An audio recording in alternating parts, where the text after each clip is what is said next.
بسم اللہ الرحمن الرحیم۔ السلام علیکم ورحمۃ اللہ وبرکاتہ۔ بہلول کا نام تو آپ نے ضرور سنا ہوگا، جنہیں بہلول دانا بھی کہا جاتا ہے۔ آپ پانچویں عباسی خلیفہ ہارون رشید کے دور میں ایک فلاسفر، ولی کامل اور تارک الدنیا درویش کے طور پر پہچانے جاتے تھے۔ ان کا کوئی ٹھکانہ یا گھر نہیں تھا، شہر میں ننگے پاؤں پھرتے اور جس جگہ تھک جاتے وہیں ڈیرا ڈال لیتے۔ بعض لوگوں نے انہیں مجذوب بھی لکھا ہے، کیونکہ وہ عشق الہی میں گم اور ارد گرد کے ماحول سے بے خبر ہوتے تھے۔ بہت کم لوگوں کی طرف التفات کرتے، لیکن جب کبھی عوام الناس کی طرف منہ کرتے تو حکمت و دانائی کی بہت ہی عجیب و غریب باتیں کرتے۔ کوفہ میں پیدا ہونے والے بہلول کا اصل نام وہب بن عمر اور تعلق عرب قبیلے بنو عمان سے تھا۔ ان کے والد چھٹے امام جعفر الصادق کے شاگرد تھے، لیکن کچھ وقت ساتویں امام موسیٰ کاظم کی صحبت میں بھی گزارا۔ بہلول کا شمار بھی امام موسیٰ کاظم کے پیروکاروں میں بھی ہوتا تھا۔ جب خلیفہ ہارون رشید نے امام موسیٰ کاظم کو قید کرنے کے بعد ان کے تابعین کے خلاف کارروائیاں شروع کیں تو وہب اور کچھ دوسرے لوگوں نے امام سے قید خانے میں ملاقات کر کے آئندہ لائحہ عمل کے لیے ہدایات مانگیں۔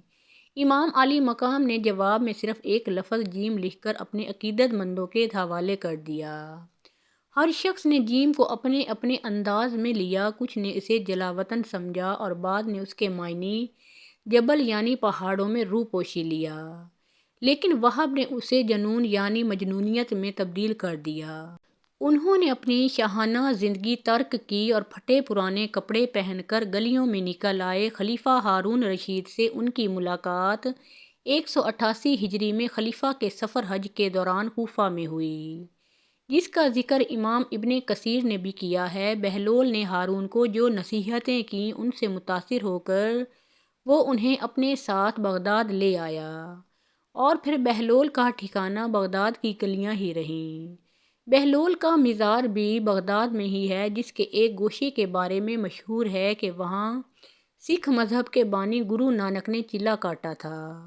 کہتے ہیں کہ ایک دن بہلول دریائے دجلہ کے کنارے بیٹھے گیلی ریت کی ڈھیریاں بنا رہے تھے، اور ہارون رشید کی چوہیتی ملکہ زبیدہ اپنے محل کے جھروکے سے بڑے انہماک کے ساتھ انہیں دیکھ رہی تھی۔ وہ مٹی کی ڈھیری بناتے اور پھر خود ہی اسے مسمار کر دیتے۔ ملکہ جھروکے سے اتر کر اپنی سہیلیوں کے ہمراہ دریا کے کنارے آ گئی اور پوچھا، کیا کر رہے ہو بہلول؟ بہلول نے ادائے بے نیازی سے کہا، جنت کے محل بنا رہا ہوں۔ ملکہ نے سوال کیا، اگر کوئی تم سے یہ محل خریدنا چاہے تو فروخت کرو گے؟ بہلول نے کہا، ہاں ہاں، کیوں نہیں، میں بناتا بھی ہوں اور فروخت بھی کرتا ہوں۔ ملکہ نے پوچھا، بتاؤ ایک محل کی قیمت کیا ہے؟ تو بہلول نے بے ساختہ کہا، 3 درہم، بعض لوگوں نے 1 درہم بھی لکھا ہے۔ ملکہ کے حکم پر بہلول کو 3 درہم اسی وقت ادا کر دیے گئے۔ یہ واقعہ ملکہ نے اپنے شوہر خلیفہ ہارون رشید کو بتایا، جسے خلیفہ نے مذاق میں ٹال دیا۔ لیکن رات کو ہارون نے خواب میں جنت کے مناظر دیکھے، جن میں آبشاروں اور مرغزاروں کے علاوہ خوبصورت محلات بھی شامل تھے۔ سرخ یاقوت کے ایک محل پر اس نے زبیدہ کا نام بھی لکھا دیکھا۔ ہارون نے سوچا کہ دیکھوں تو صحیح، کیونکہ یہ میری بیوی کا گھر ہے۔ وہ محل میں داخل ہونے کے لیے جیسے ہی دروازے پر پہنچا، دربان نے اسے روک لیا۔ ہارون رشید کہنے لگا، اس پر تو میری بیوی کا نام لکھا ہے، اس لیے مجھے اندر جانا ہے۔ تو دربان نے کہا، نہیں، یہاں کا دستور الگ ہے، جس کا نام ہوتا ہے صرف اسی کو اندر جانے کی اجازت ہے، لہٰذا آپ کو داخل ہونے کی اجازت نہیں۔ جب دربان نے ہارون کو پیچھے ہٹایا تو اس کی آنکھ کھل گئی، لیکن بیدار ہونے پر خیال آیا کہ اللہ تعالیٰ نے زبیدہ کے حق میں بہلول کی دعا قبول کر لی ہے۔ چنانچہ وہ ساری رات اسی افسوس میں کروٹیں بدلتا رہا۔ اگلی شام وہ بہلول کو تلاش کرتا دریا کے کنارے پہنچ گیا۔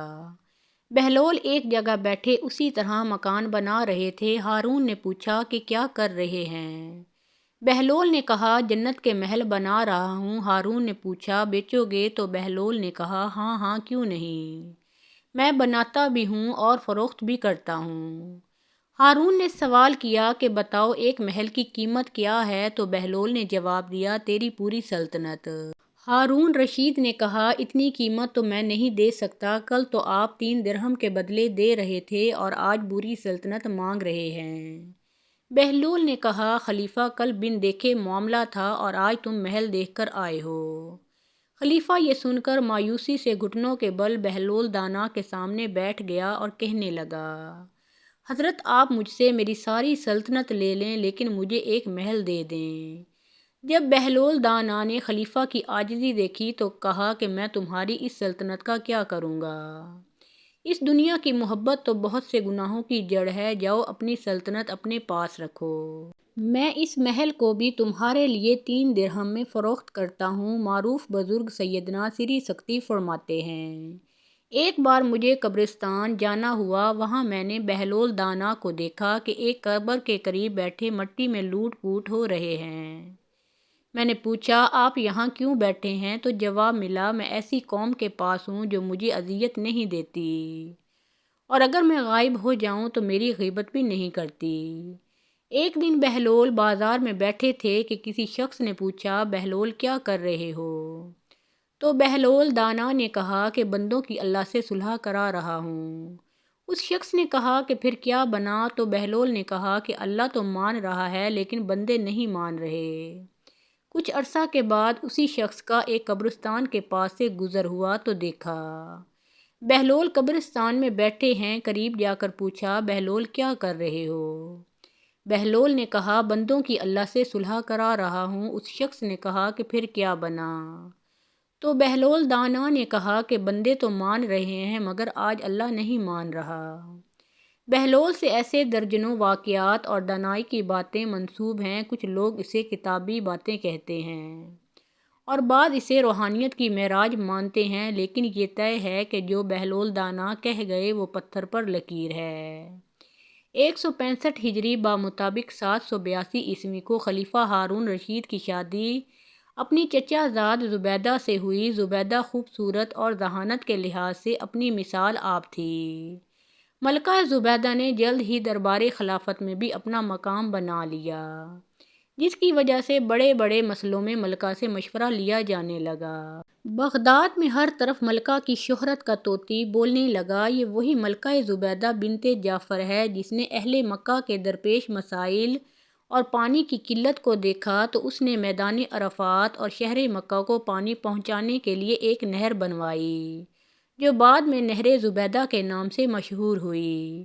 شادی کے 5 سال کے بعد یعنی 787 عیسوی میں اللہ پاک نے خلفائے ہارون رشید اور ملکہ زبیدہ کو ایک بیٹا عطا فرمایا جس کا نام امین رکھا گیا۔ ٹھیک 1 سال بعد خلیفہ ہارون رشید کا اپنی کنیز مراجل سے ایک لڑکا پیدا ہوا جس کا نام مامون رکھا گیا۔ یہ کنیز خراسان کے گورنر علی ابن عیسیٰ نے خلیفہ کو خوش کرنے کے لیے تحفے میں دی تھی۔ مامون کی پیدائش کے چند ماہ بعد ہی اس کی ماں یعنی کنیز مراجل اپنے خالق حقیقی سے جا ملی۔ جب یہ بچے 5 سال کے ہوئے تو خلیفہ نے ملکہ زبیدہ کے بیٹے امین اور مراجل کے بیٹے مامون دونوں کو ایک ہی مدرسہ میں تعلیم و تربیت کے لیے بھیج دیا۔ کچھ سالوں کے بعد خلیفہ اپنے خاص وزیروں کو لے کر اپنے بچوں کے مدرسے کی طرف ان سے ملنے کے لیے گیا تو راستے میں خلیفہ کو حضرت بہلول دانا رحمۃ اللہ علیہ مل گئے۔ وزیروں نے زبردستی ان کو اپنے ساتھ ملا لیا اور اونٹ پر سوار کر لیا۔ چنانچہ حضرت بہلول خلیفہ کے ساتھ ان کے بیٹے امین اور مامون کے مکتب پہنچ گئے۔ مکتب پہنچ کر خلیفہ نے استاد سے اپنے بچوں کی تعلیم و تربیت اور ذہانت کے بارے میں دریافت کیا تو بچوں کے استاد محترم کہنے لگے، علی جاں آپ کا بیٹا امین عورتوں کی سردار ملکہ زبیدہ جیسی ہوشیار اور عقل مند خاتون کا بیٹا ہے، لیکن وہ کند ذہن ہے، اسے کچھ بھی جلد سمجھ نہیں آتا، جبکہ مامون جو کہ ایک کنیز میں آپ کا بیٹا ہے بہت ذہین، دانشمند اور باوقار ہے۔ خلیفہ کہنے لگا، حیرت ہے، دونوں میرے ہی بیٹے ہیں لیکن دونوں کی ذہنیت میں اتنا فرق کیسے ہو سکتا ہے؟ تم بغیر ثبوت کے اتنی بڑی بات کیسے کر سکتے ہو؟ خلیفہ نے غصے کا اظہار کیا تو بچوں کے استاد کہنے لگے، علی جاں دونوں بچے تفریح کے لیے باہر گئے ہوئے ہیں، میں دونوں کے بیٹھنے کی جگہ ایک کاغذ چھپا کر رکھ دیتا ہوں، جب دونوں آئیں گے تو آپ خود ملاحظہ فرما لیجئے گا۔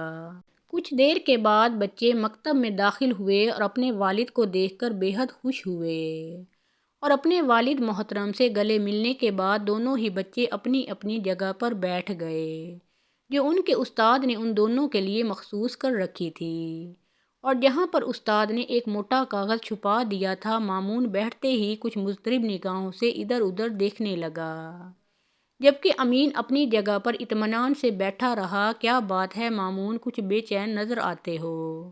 آخر استاد نے مامون کی بے چینی کی وجہ پوچھ ہی لی۔ استاد محترم، میں اپنے بیٹھنے کی جگہ میں کچھ تبدیلی محسوس کر رہا ہوں، مگر سمجھ نہیں پا رہا کہ ایسا لگتا ہے جیسے میری جگہ کاغذ بھر اوپر ہو گئی ہو یا چھت کاغذ بھر نیچے ہو گئی ہو۔ امین، کیا تمہیں بھی کوئی تبدیلی محسوس ہو رہی ہے؟ نہیں استاد محترم، امین نے جواب دیا۔ خلیفہ تو جیسے دم بخود ہو کر رہ گیا اور سر کو پکڑ کر بیٹھ گیا۔ حضرت بہلول بھی یہ منظر دیکھ رہے تھے۔ بچوں کے استاد بولے، علی جاں اگر اجازت ہو تو دوسرے کمرے میں چلتے ہیں۔ وہ بچوں کو ادھر ہی چھوڑ کر دوسرے کمرے میں چلے گئے۔ خلیفہ نے حیرت زدہ ہو کر کہا کہ آخر کیا ماجرا ہے؟ امین کی ماں زبیدہ عرب کی ذہین ترین عورتوں میں سے ہے، اس کا کوئی مقابلہ نہیں، مگر اس کا بیٹا آخر بہلول جو تب سے خاموش کھڑے تھے بول پڑے، علی جاں اگر اجازت دے تو میں اس کا سبب بیان کروں؟ ہاں ہاں ضرور کرو۔ خلیفہ بہلول کی طرف متوجہ ہوا۔ اولاد کی دانش مندی اور ذہانت کے دو بڑے سبب ہوتے ہیں۔ خلیفہ دلچسپی سے حضرت بہلول کی بات سننے لگا۔ حضرت بہلول کہنے لگے کہ اولاد کی ذہانت پھرتی اور دانش مندی کا پہلا سبب یہ ہے کہ عورت اور مرد کے درمیان فطری رغبت اور خواہش ہو تو ان کی اولاد ہوشیار، ذہین اور دانش مند ہوتی ہے۔ نمبر 2 یہ کہ عورت اور مرد مختلف سے ہوں تو ان کی اولاد میں عقل اور دانش کی فراوانی ہوتی ہے۔ خلیفہ جلدی سے بولے کہ اس کی کوئی دلیل ہے تو بیان کرو، بنا دلیل کے میں کیسے مان لوں؟ خلیفہ نے بہلول سے وضاحت طلب کی۔ اس کی مثال درختوں اور جانوروں پر نظر آتی ہے۔ حضرت بہلول نے وضاحت بیان کرنا شروع کی۔ اگر بل کے درخت میں کسی دوسرے بل کے درخت کا پیوند لگا دیا جائے تو نہایت لذیذ اور عمدہ پھل پیدا ہوتا ہے۔ اسی طرح گھوڑے اور گدھے کے ملاپ سے خچر پیدا ہوتا ہے، جس کی ہوشیاری، پھرتی اور طاقت کا جواب نہیں۔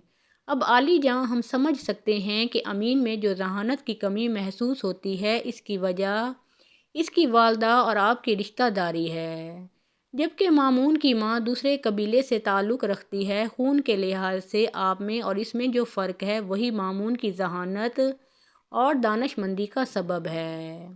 خلیفہ نے جب یہ ساری تفصیل ایک ایسے شخص سے سنی جسے سارے شہر کے لوگ دیوانہ کہتے تھے تو حیران رہ گیا۔ بچوں کے استاد بھی حضرت بہلول کی دانائی کی تعریفیں کرنے لگے۔ بادشاہ ہارون الرشید عباسی خلافت کا وہ عظیم حکمران تھا جس کے نام سے سلطنتیں کانپتی تھیں۔ بغداد سونے کی طرح چمکتا تھا، دربار میں وزیروں کی قطاریں اور خدام کی فوجیں ہوتی تھیں، مگر اسی شہر کی گلیوں میں ایک ایسا شخص بھی پھرتا تھا جسے لوگ پاگل کہتے تھے اور جس کا نام حضرت بہلول رحمۃ اللہ علیہ تھا۔ وہ بظاہر بچوں کے ساتھ کھیلتا، مٹی کے گھروندے بناتا اور ہنستا رہتا، مگر اس کی ہر بات عقل والوں کے دل کو چیر دیتی تھی۔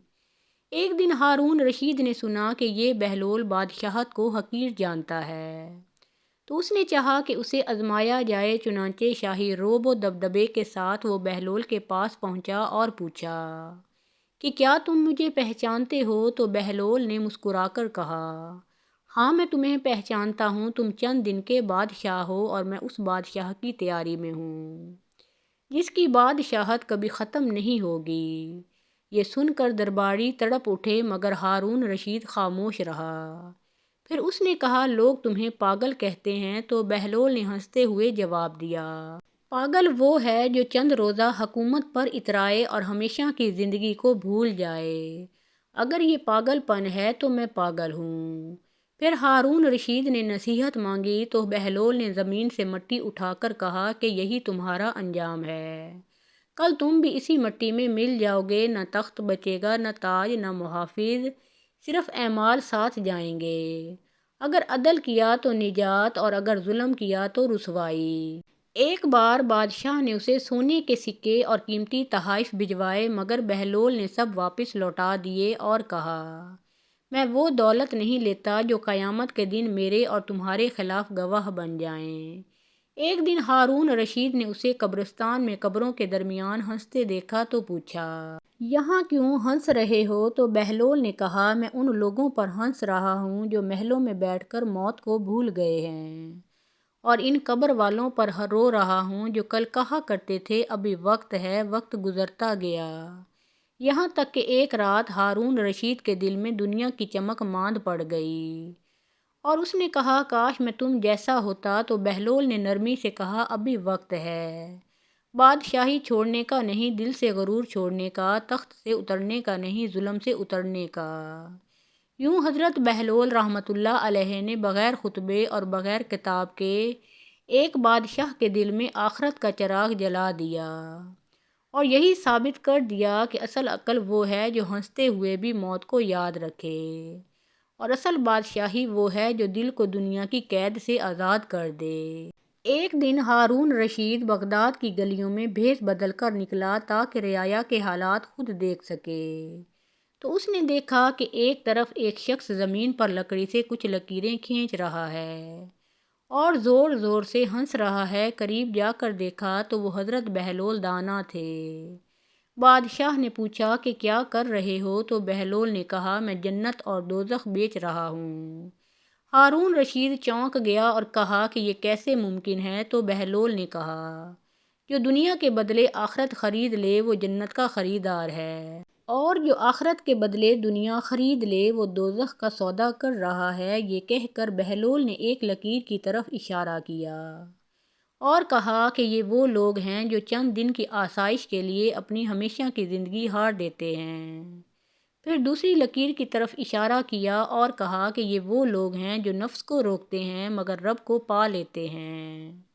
ہارون رشید خاموش ہو گیا۔ کچھ دن کے بعد اسی واقعہ کا اثر دل میں لیے بادشاہ نے بہلول کو محل میں بلایا اور کہا، میں تمہیں کچھ دینا چاہتا ہوں۔ تو بہلول نے کہا، اگر دینا ہی ہے تو انصاف دو، اگر عطا کرنی ہے تو مظلوم کو دو، کیونکہ وہ خزانہ جو رعایا کے آنسوؤں سے بھرا ہو وہ قیامت کے دن آگ بن جاتا ہے۔ ہارون رشید کی آنکھوں میں آنسو آ گئے اور اس نے کہا، پھر میرے لیے دعا کرو۔ تو بہلول نے ہاتھ اٹھا کر کہا، اے اللہ، اس شخص کو وہ نظر عطا فرما جو تاج کے نیچے بھی قبر دیکھ لے، اور وہ دل دے جو اختیار پا کر بھی تجھے نہ بھولے۔ اس دن کے بعد ہارون رشید جب بھی کسی فیصلے کے لیے بیٹھتا تو بہلول کی یہ بات اس کے کانوں میں گونجتی رہتی کہ جنت اور دوزخ کوئی جگہ نہیں بلکہ انسان کے فیصلے ہیں۔ اور یہی حضرت بہلول دانا رحمۃ اللہ علیہ کی دانائی تھی کہ وہ ایک جملے میں پوری زندگی کا راستہ دکھا دیتے تھے۔ ایک دن بادشاہ ہارون رشید اپنے دربار میں بیٹھا تھا، وزراء اور علماء موجود تھے کہ اچانک ایک مکھی آ کر بادشاہ کے سامنے منڈلانے لگی۔ بادشاہ نے ذرا مزاح کے انداز میں درباریوں کی طرف دیکھا اور سوال کر دیا کہ بتاؤ، یہ مکھی نر ہے یا مادہ؟ دربار میں خاموشی چھا گئی۔ بڑے بڑے عالم اور عقلمند سر جھکا کر رہ گئے، کیونکہ مکھی کے نر یا مادہ ہونے کی پہچان اس لمحے ممکن نہ تھی۔ کسی نے جواب دینے کی جرأت نہ کی۔ اسی وقت حضرت بہلول رحمۃ اللہ علیہ بھی وہیں کھڑے تھے۔ وہ مسکرائے اور بولے، اے بادشاہ، اگر یہ مکھی بے حیائی کے ساتھ تم پر آ بیٹھے تو مادہ ہے، اور اگر ادب کے ساتھ فاصلہ رکھے تو نر ہے۔ یہ سن کر پورا دربار ہنس پڑا، مگر ہارون رشید چونک گیا، کیونکہ اس ایک جملے میں ہنسی کے ساتھ گہرا سبق بھی چھپا ہوا تھا۔ بہلول نے بات آگے بڑھاتے ہوئے کہا، اے بادشاہ، بعض چیزیں عقل سے نہیں کردار سے پہچانی جاتی ہیں، جیسے انسان کی پہچان لباس سے نہیں بلکہ عمل سے ہوتی ہے۔ یہ سن کر ہارون رشید کے چہرے پر سنجیدگی آ گئی اور اس نے کہا، تم بظاہر مذاق کرتے ہو مگر تمہاری ہر بات دل کے پردے ہٹا دیتی ہے۔ بہلول نے جواب دیا، میں مذاق نہیں کرتا، میں سچ کو ہنسا کر بیان کرتا ہوں تاکہ غرور کی دیوار ٹوٹ جائے۔ اس دن دربار والوں نے جان لیا کہ بہلول کی دانائی سوالوں کے جواب دینے میں نہیں بلکہ سوال کرنے والوں کو آئینہ دکھانے میں ہے، اور ہارون رشید دیر تک اسی سوچ میں ڈوبا رہا کہ ایک مکھی کے سوال نے اسے انسان کے کردار کی حقیقت سمجھا دی۔ ایک دن ہارون رشید نے حضرت بہلول رحمۃ اللہ علیہ کو بغداد کے قبرستان میں دیکھا کہ وہ ایک قبر کے سرہانے بیٹھے مٹی سے کھیل رہے ہیں اور کبھی مسکرا رہے ہیں، کبھی خاموش ہو جاتے ہیں۔ بادشاہ قریب آیا اور پوچھا، اے بہلول، یہاں کیوں بیٹھے ہو؟ تو بہلول نے کہا، میں ان لوگوں کے درمیان بیٹھا ہوں جو سچ بولتے ہیں۔ ہارون رشید نے حیرت سے پوچھا، یہ کیسے؟ تو بہلول نے قبروں کی طرف اشارہ کر کے کہا، یہ وہ لوگ ہیں جو اب نہ جھوٹ بول سکتے ہیں نہ چاپلوسی کر سکتے ہیں۔ یہ سب مجھے ایک ہی بات بتا رہے ہیں کہ انجام ایک ہے۔ پھر بہلول نے مٹی کی ایک اینٹ اٹھا کر کہا، اے بادشاہ، اگر یہ محل ہوتی تو تم خوش ہو جاتے، اور چونکہ یہ قبر ہے اس لیے تم ڈر گئے ہو۔ حالانکہ انجام دونوں کا یہی ہے۔ ہارون رشید کی آنکھیں بھر آئیں اور اس نے کہا، مجھے نصیحت کرو۔ تو بہلول نے کہا، اپنے دل کو تخت نہ بناؤ کہ اس پر نفس بیٹھ جائے، اسے قبر سمجھو تاکہ غرور مر جائے۔ پھر بہلول اٹھا اور چلتے ہوئے بولا، اے بادشاہ، یاد رکھو وہ دن دور نہیں جب تم یہاں اکیلے آؤ گے، نہ دربار ساتھ ہوگا نہ محافظ، صرف وہ فیصلے ساتھ ہوں گے جو تم نے کمزوروں کے حق میں کیے ہوں گے۔ یہ سن کر ہارون رشید دیر تک خاموش کھڑا رہا اور اس کے دل میں دنیا کی محبت ہلکی اور آخرت کی فکر گہری ہو گئی۔ اے اللہ، ہمیں وہ آنکھ عطا فرما جو عروج میں زوال کو دیکھ لے، اور وہ دل عطا فرما جو اختیار پا کر بھی تجھے نہ بھولے۔ ہمیں عدل، عاجزی اور سچائی کی توفیق دے، اور ہمارے انجام کو خیر پر ختم فرما۔ آمین ثم آمین۔